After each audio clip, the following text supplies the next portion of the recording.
আসসালামু আলাইকুম। কাছে দূরে দেশ অথবা দেশের সীমানা পেরিয়ে যে যেখান থেকে দেখতেছেন সবাইকে স্বাগতম। আজকে আমি কথা হলো বাংলাদেশের খুবই গুরুত্বপূর্ণ একটা ইস্যু নিয়ে এবং রিসেন্ট টাইমে যেই ঘটনাগুলো চলতেছে সেগুলোর উপর ভিত্তি করে। আমার মেইন পয়েন্ট হচ্ছে বাংলাদেশের এডুকেশন সিস্টেম আর হচ্ছে প্রেজেন্ট ওয়ার্ল্ড যেই ধারাতে চলতেছে সেটা। আমরা অধিকাংশ শিক্ষার্থীরা মনে করি যারা ইউনিভার্সিটি লেভেলে আছেন তারা যে একটাই নামি দামি ইউনিভার্সিটিতে পড়তে পারার সুযোগ পাওয়া মানেই অনেক বিশাল কিছু একটা।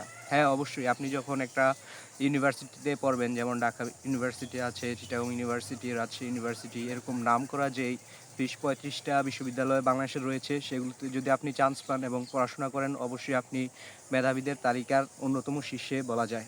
কিন্তু আসলে কি বর্তমান প্রেক্ষাপটে এগুলো কি ডিমান্ডেবল যে আপনি সর্বোচ্চ স্তরে পড়াশোনা করতেছেন মানে আপনার লাইফ সেটেল? এখন প্রশ্নটা তো চলেই আসে বর্তমান যুগের যেই প্রেক্ষাপট সেটার উপর নির্ভর করে। আমরা রিসেন্ট টাইমে দেখতেছি যে নতুন নতুন যেই বিজ্ঞান সম্মত যেই আইটি সেক্টরগুলো এগিয়ে যাচ্ছে বর্তমানে, এগুলো কিন্তু র্যাপিডলি বাড়তেই আছে এবং ইনক্রিজড হচ্ছে। নতুন নতুন নতুন নতুন ইনভেনশন মার্কেটে আসতেছে এবং চাহিদা কিন্তু অনেক রকমের উন্নীত হচ্ছে। হ্যাঁ, তো বর্তমান সময়ে আমরা যখন ইউনিভার্সিটিতে পড়াশোনা করি, মানে যারা স্টুডেন্ট আপনারা আছেন পড়াশোনা করেন, দেখা যাচ্ছে যে ইউনিভার্সিটি কোর্স শেষ করতে আমাদের 4 থেকে 5 বছর মতো সময় লাগে।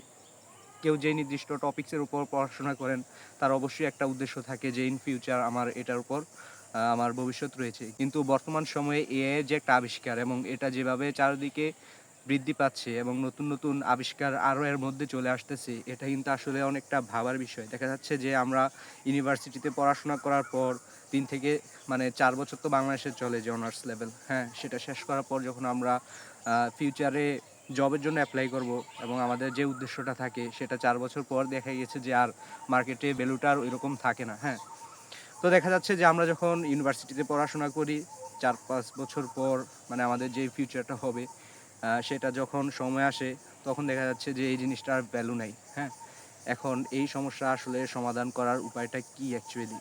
তো এটার যেই সমস্যা আমি নিজেও ফেস করছি। আমি এই ব্যাপারগুলো 2023 সালে অনেকটা গেস করে ফেলছিলাম যে খুব সম্ভবত আমরা যেই ধাঁচে স্টাডি করতেছি এগুলোর ভ্যালুটা আসলে ইন ফিউচার কতটুকু যৌক্তিক হবে সেটাই আসলে প্রশ্ন হয়ে দাঁড়াবে।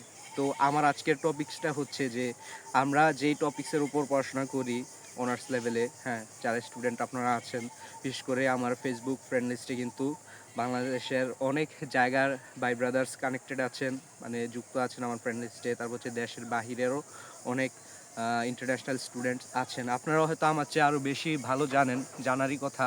তো এই যে এডুকেশন সিস্টেমটা বাংলাদেশের বর্তমান যেই ধারাতে আছে এটার সাথে আসলে বর্তমানের যেই ইন্টারন্যাশনাল ডিমান্ড আমরা আসলে কতটুকু এগোতে পারছি বা আপনার কি মনে হয় অবশ্যই মতামত আপনাদের কমেন্ট বক্সে জানাবেন। যে আমরা যে উদ্দেশ্য নিয়ে পড়াশোনা করি 3 থেকে 4 বছর বা 4-5 বছর নির্দিষ্ট কোনো একটা বিষয়ের উপর, দেখা যাচ্ছে যে অনেকে বিএসসি পড়তেছেন, তারপর হচ্ছে অনেকে লিটারেচার নিয়ে পড়তেছেন, অনেকে ফাইন্যান্স রিলেটেড পড়তেছেন, অনেকে আবার হচ্ছে যে আইটি সেক্টর সংক্রান্ত যেগুলো আছে ইঞ্জিনিয়ারিং, সফটওয়্যার ইঞ্জিনিয়ারিং বা আরও আদার্স রিলেটেড মানে আইটি রিলেটেড যে সাবজেক্টগুলো আছে। আমাদের তো উদ্দেশ্য থাকে যে আমাদের যখন গ্র্যাজুয়েশন শেষ হবে ইন ফিউচার আমরা একটা জবে যাব বা এই কাজ করব। কিন্তু এআই এর যেই আবিষ্কার এবং এআই এর যেই গতি, এটা নিয়ে আমি এখন আসলে সবচেয়ে বেশি চিন্তিত আর কি। যে যখন আমরা নির্দিষ্ট বছরগুলো পার করার পর সামনে আসবো দেখা যাবে যে আমরা যেগুলো শিখতেছি এগুলো আর ডিমান্ড করে না, এগুলো আর ভ্যালুটা ওই লেভেলের নাই। এখন প্রশ্ন হচ্ছে, তো এখন এগুলোর সমাধান কি? যদি পার্সোনালি আমি আমার ব্যক্তিগত অপিনিয়ন শেয়ার করি সেটা হচ্ছে যে পড়াশোনার পাশাপাশি অবশ্যই আউট নলেজ গেইন করতে হবে। বিশ্ব কোন ধাঁচে চলতেছে সেগুলোর খবরাখবর রাখতে হবে। এবং আমরা যদি মনে করি যে আমি একটা পাবলিক ইউনিভার্সিটির শিক্ষার্থী এবং আমার তো লাইফ সেটেল, যদি আপনি এরকম চিন্তা ভাবনার মধ্যে থাকেন তাহলে অ্যাবসলিউট ভুল করতেছেন। এগুলো এখন ভ্যালুই করে না বর্তমানে চলতে গেলে। মানে বর্তমান প্রেক্ষাপট বিবেচনায় আসলে কোন বিশ্ববিদ্যালয়ে আমরা পড়লাম, কোন টপিক্সে পড়লাম, এগুলো খুব বেশি একটা ভ্যালু করে না। ইন ফিউচার হয়তো 2-3 বছর পর আর এগুলো করবেও না। যে আপনাকে কেউ জিজ্ঞাসা করবে না যে আপনি কোন ইউনিভার্সিটি থেকে পড়ছেন, কোন কলেজ থেকে পড়তেছেন এবং আপনার এডুকেশনাল ব্যাকগ্রাউন্ডটা আসলে কী। আমি যেটা দেখতেছি যে এআই এর যেই গতি, ইন ফিউচার হয়তো আমাদের এডুকেশন সিস্টেমটা অন্য কিছু দিয়ে জাজ করা হবে যে আপনি কতটুকু এক্সপার্ট। এটা হচ্ছে অনেকটা কি যে কাগজে কলমের যেই প্র্যাকটিক্যাল ব্যাপারগুলো সেগুলো হয়তো সামনে চলে আসবে। যেমন ফাংশন, কোডিং, তারপর হচ্ছে এআই এর সাথে যদি আমরা খুব বেশি একটা কানেক্টেড না হতে পারি, তাহলে কিন্তু আমাদের ভবিষ্যৎ আসলে অনেক বেশি রিস্কি হয়ে যাবে। কারণ এআই যেভাবে এগুচ্ছে, মানুষের অনেক কাজকর্ম কিন্তু এআই এখন এক নিমিষে করে ফেলতে পারতেছে। যেমন গ্রাফিক্স ডিজাইন, তারপর হচ্ছে ভিডিও এডিটিং, তারপর হচ্ছে এখন তো লেখালেখির কাজটাও এআই দিয়ে অনেকে করে ফেলে।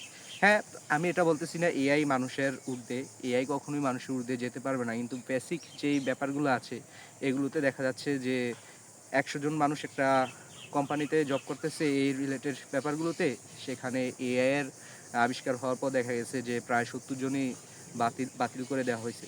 তো সর্বশেষ আপনাদেরকে বলবো যে আমরা পড়াশোনা করতে গিয়ে এমন ট্র্যাপে পড়ে না যাই, যেটা যেন ভবিষ্যতে আমাদের এখন যেটা পড়াশোনার উদ্দেশ্য সেটা যেন আবার ভ্যালু না থাকে। এখন এই সমস্যা ইন ফিউচার আরও বেশি হবে। তো সেটার সমস্যার সমাধান আমি তো আর খুব বেশি এক্সপার্ট না এই ব্যাপারে, জানি না। কিন্তু আমি পার্সোনালি যেই ব্যাপারগুলো ফেস করেছি সেগুলো আপনাদের সাথে শেয়ার করলাম আর কি। যে আমরা এখন যেই ধারাতে পড়তেছি ভবিষ্যতে কিছু একটা করার জন্য, সেটা দেখা গেছে যে সময় শেষে ওই সময়টা আসার পর আর ভ্যালু করবে না। আজকে এই পর্যন্তই। আপনাদের মতামত অবশ্যই কমেন্ট বক্সে জানিয়ে যাবেন। আমি ইন ফিউচার মানে আমি কিন্তু ভবিষ্যৎ নিয়ে খুবই সন্দিহান যে আসলে ভবিষ্যৎ কোন দিকে যাচ্ছে, আমাদের এডুকেশনাল সিস্টেম আমরা কতটুকু কভার করতে পারতেছি, এগুলো কি আসলেই যোগ অনুযায়ী চাহিদা সম্পন্ন কিনা, এগুলো নিয়ে আর কি। তো সবাই ভালো থাকেন, দেখা হবে আবার নতুন কোনো ভিডিওতে।